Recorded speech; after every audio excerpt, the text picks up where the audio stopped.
Machine shot. Yeah, boy.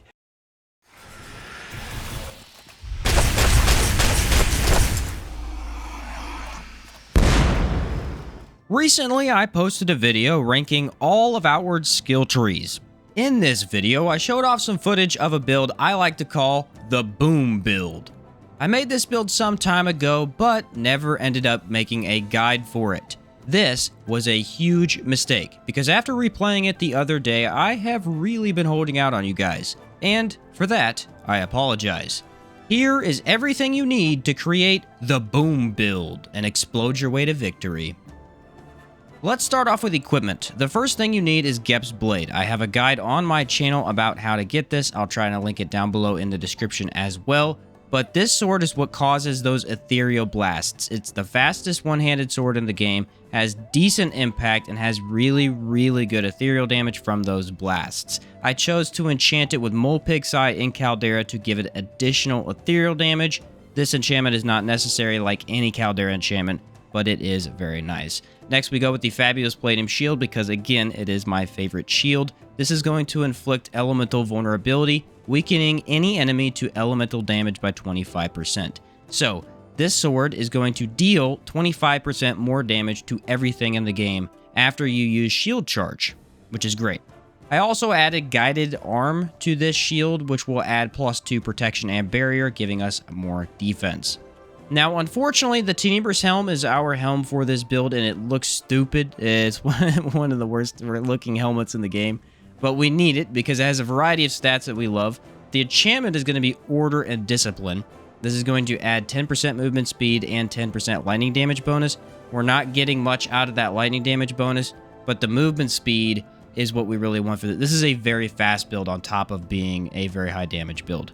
So, the actual armor itself is extremely good. Corruption resistance, cold weather resistance, good mana cost, some decent damage resistances and damage bonuses. It's a great set. You can get this in Levant as well as the full Tenebrous set with it.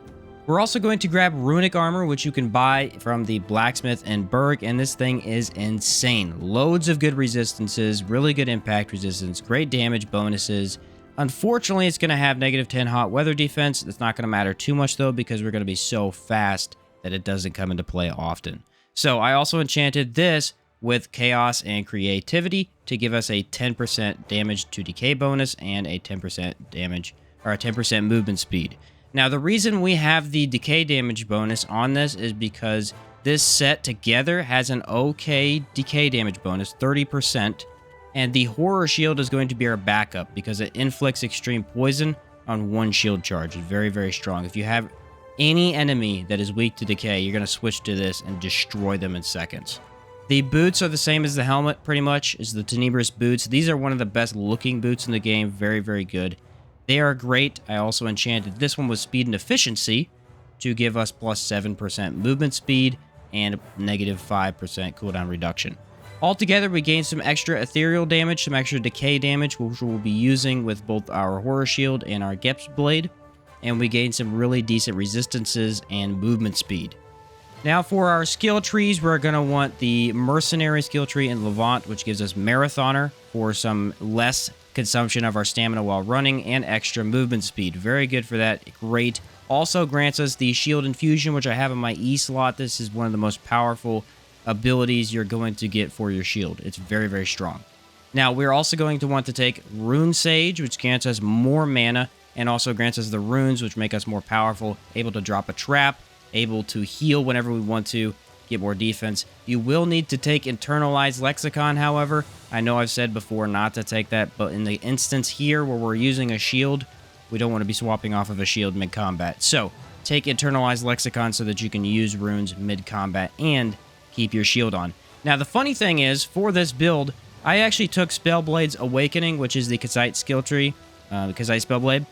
Don't take this. You do not need it. The reason that I took it is because I wanted to use Gong Strike, but again, like I said in that previous video, I don't like Gong Strike. I thought that it didn't work very well, has too high cooldown, gets rid of your buff. So I would actually recommend take anything else. Hex Tree would be really good. Cabal Hermit would be really good. Again, follow that video for the best last skill tree. But yeah, The main two that you're going to want is the mercenary skill tree and the rune sage. You do not need Kazite Spellblade for this tree, but I have it if you want to completely copy this exactly. Mana is also important when you're looking at a build like this, and I only took 2 points of mana for this build. Usually I would say take 3, but with the fact that we get 20 after beating our faction quest, and we're going to get 40 after getting our rune sage skill tree, and the fact that I had a little bit from Spellblade, it gave me plenty. I did not need 3, so I took 2 points of mana for this build. For our faction quest, I took the Sorobor Academy, or the one in Harmattan. This is the one that grants you a logistics expert for extra cooldown. Funnily enough, shield builds benefit highly from cooldown because the shield charge ability has a decently high cooldown, and the more you can spam shield charge, the better. So, getting extra cooldown is going to be great. It also grants us a little bit extra pocket space, which I love, and that's just fantastic. Go to the one on Harmattan and take Sorobor Academy for the faction quest. That is basically it for the nitty-gritty details of the build. It's not the best looking build because of the Tenebrous Helm, and the backpack doesn't really matter too much. As you can see, I'm using the Mephinos backpack, but the idea is to just use Gep's Blade and spam it, and then use the Palladium Shield to up your damage a little bit. Runes are there for backup, and yeah, it feels like a very simple build, but it works really, really well. So, let's see how it works in combat. Alright, so step 1 for this build, we want to let the enemy attack us twice, or depending on whenever they lose their combo.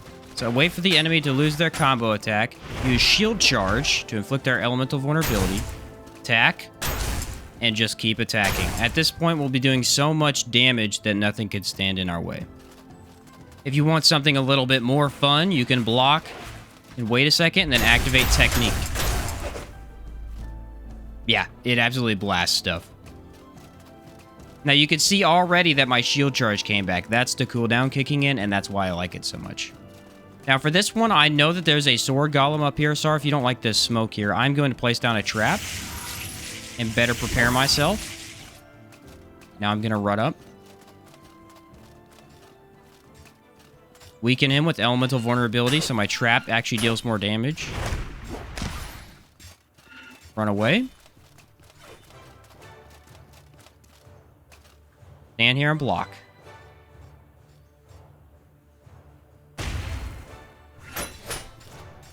Attack. And just beat him to death. It's that easy.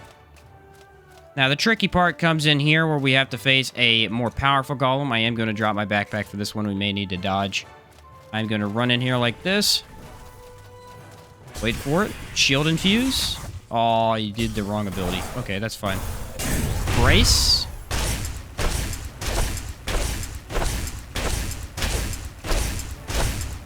Luckily, golems are very weak to ethereal, so this is the perfect enemy type to test this on.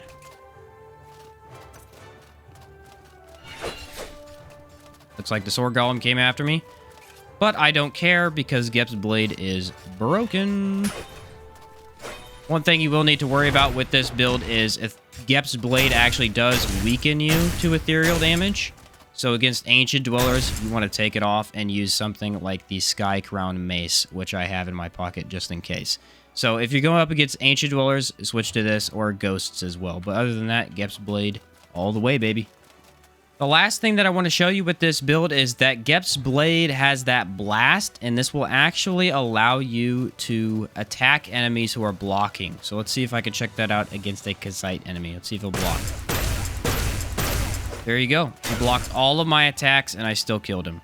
This is why Gep's Blade is so strong, is because you can continue to attack enemies even if they are blocking you. It's insane.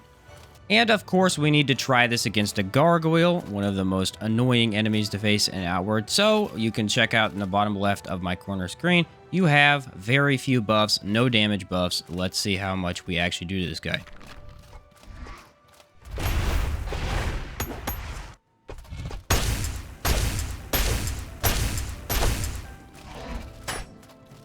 Half health from the first go, not bad. Playing a little safe here just in case. Yeah, Gep's Blade is absolutely crazy, and the Palladium Shield, Fabulous Palladium Shield, makes it even more powerful. So, there is the Boom build in all of its glory, and I hope you guys enjoyed it.